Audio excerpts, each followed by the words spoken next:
And the number one thing you really got to pay attention to when you're speaking is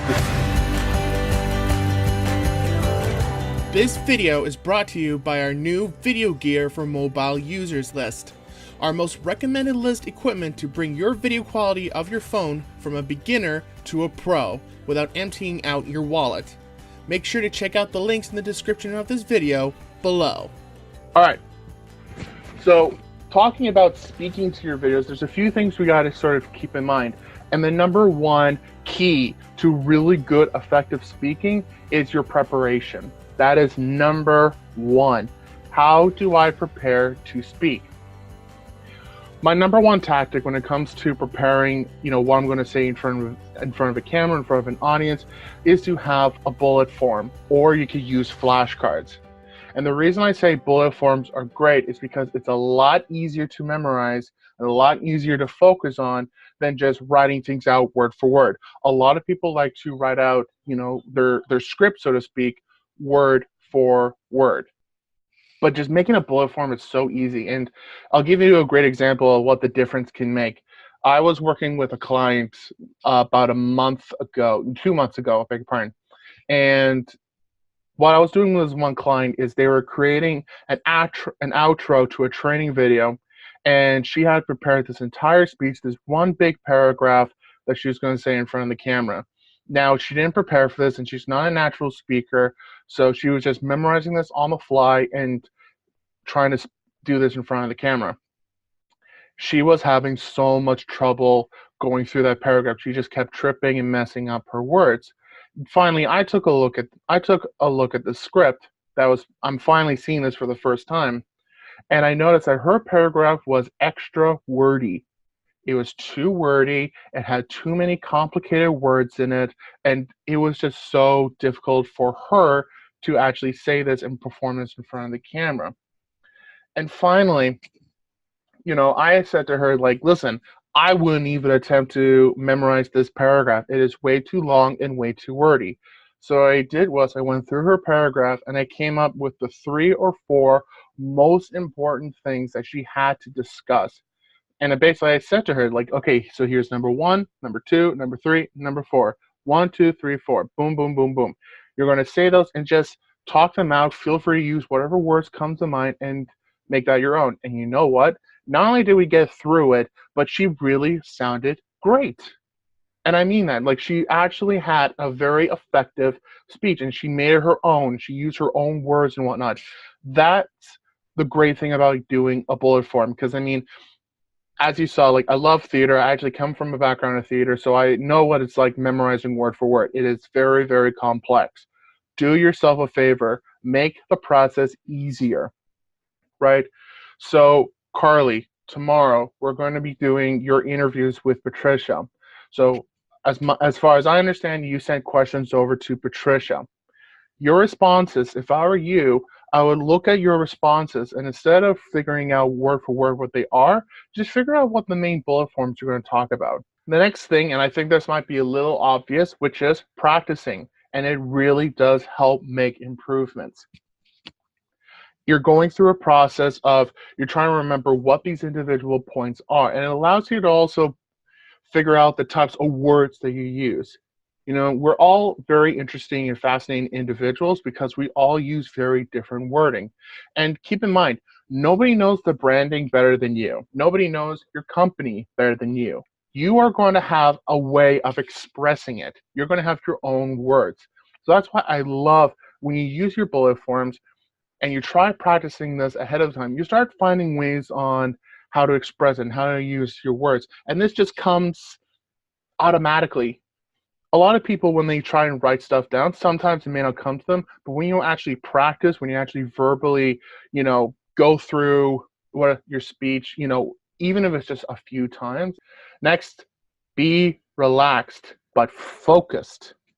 Those are very two important points. So many people get stressed out of their minds, you know what I mean? And I completely understand. It can be quite scary, right? Literally, it just comes to just relax. And I'll tell you why. You are here to be yourself.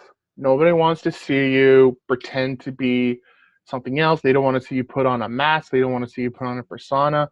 They just want you to be yourself. You can relax. Nobody's judging you. Nobody is, being strict with how you're supposed to say things. You need to relax.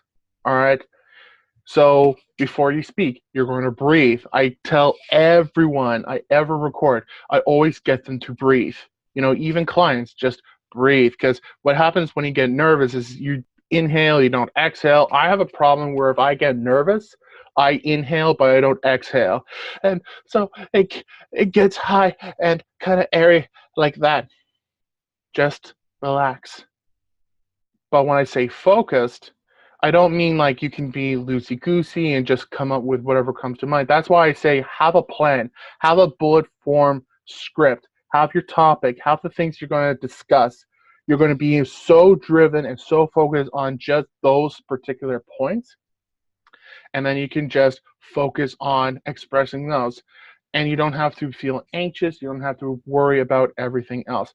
I mean, really, this is also a number one tip that I give to everyone when it comes to speaking in front of the camera. And this is like an extra tip for all of you. Imagine the camera is just a person, right? And I know it can be very intimidating with lights, microphones, cameras, or when you're in front of a public area, when you have people watching you. Just imagine you have your best friend sitting in front of you. That's really what it comes down to. Just ignore it in your mind, the cameras, and just all you're having is a conversation with someone else. I remember many, many, many years ago, I was on a talk show with the Rogers station, and it was the host and myself, and we were talking about something. And I remember saying to the host, like, I feel very, very nervous and anxious. The fact that we're about to go live, and yes, we're in a studio and there's cameras, but I feel kind of nervous because we're going to go live, and if I make a mistake, that's on camera and whatnot. And the host just said to me, like, James, don't worry about it. Like, it's just between you and I. We're having a dialogue. That's it. Now, those are a little more sort of like mental preparations, whatnot. Let's get to a little more practical. Please don't eat or drink before you record.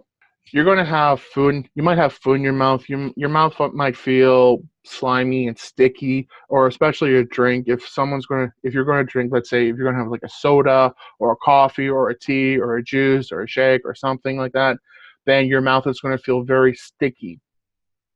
The best thing that you could do, and this is actually the next point, which is only drink water. At this very moment, I have a glass of water with me right now. And just every now and then I'm taking sips. It helps relax and calm down your throat. And it also clears away anything extra, that could get in the way of speaking. You know what I mean? I did have lunch before this webinar, but I was able to clear out my throat, drink water, and now I'm able to speak a little more clearly.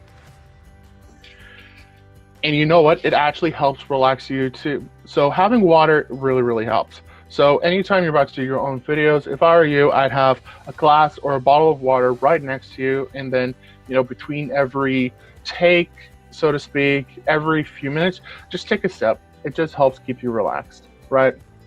And then finally, turn off distractions, which I know sounds very straightforward, but how many people keep their phones on? And that's what it's so important to stay in the moment. If you get distracted, if you're thinking about, the kids, or I gotta do this later, or I have this to worry about and this to worry about, you're not focusing on what's coming out of your mouth. You're not focusing on your speeches.